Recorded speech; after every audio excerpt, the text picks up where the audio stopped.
pamalandong sa pulong sa Dios sa kabuntagon. Sliced bread, dawata ug kana ang pulong sa Ginoo.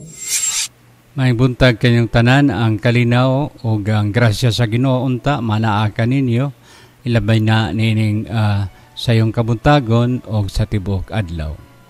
Karon mao ang Mayo 23, Pitsa 23 adlang Lunes, sulod sa ikawalo nga semana sa tuig ordinaryo sa kalendaryo sa atong simbahan. Ang Ebanghelyo karon atong kutloon gikan kang San Marcos ulohan 10 mga tudling 17 ngadto sa 27. Nining maong Ebanghelyo adunay usa ka tawo ug siya magtutudlo sa balaod nga gusto siyang mosunod kang Kristo. Og siya nangutana magtutudlo, nabuhat ko na ang tanan. Nagtuman ako sa tanang mga sugo, sukad pa sa akong pagkabatanon, unsa may akong kinahanglang buhaton, aron nga maangkon ko ang bahandi sa langit. Unya, si Jesus namulong sa pag-ingon, usara ang kinahanglan mong buhaton, lakaw, ibaligi ang tanan mong katigayunan, ihatag ang halin ngadto sa mga kabus, balik sunod ka nako, unya maangkon mo ang bahandi sa langit. Apan sa pagkadungog niini sa tao, naguol siya. Kay daghan man siya kayog kabtangan og dato siya, og dili siya makasunod kang Hesus, busa milakaw siya pahilayo kang Hesus. Si Hesus miingon ngadto sa mga tinunan pagkalisod gayud di ay sa usa ka dato pagsulod sa gingharian sa Dios kaysa usa ka kamilyo paglusot sa lungag sa dagom. Unya si Pedro nangutana kung mao kana Ginoo kinsa man diay ang maluwas. Mitanaw si Hesus kanilang tanan og miingon, dili kini mahimo sa tao apan mahimo sa Dios, kay ang tanan mahimo gayod sa Dios.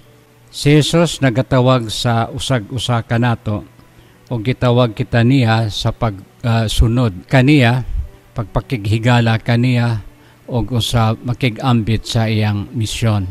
Tinuod importante ang pagtuman sa mga sugo o usab nga mahimo kitang makatarunganon sa pagtipig sa mga sugo, pagpaningkamot nga dili kita makahimo og sukwahi sa mga sugo.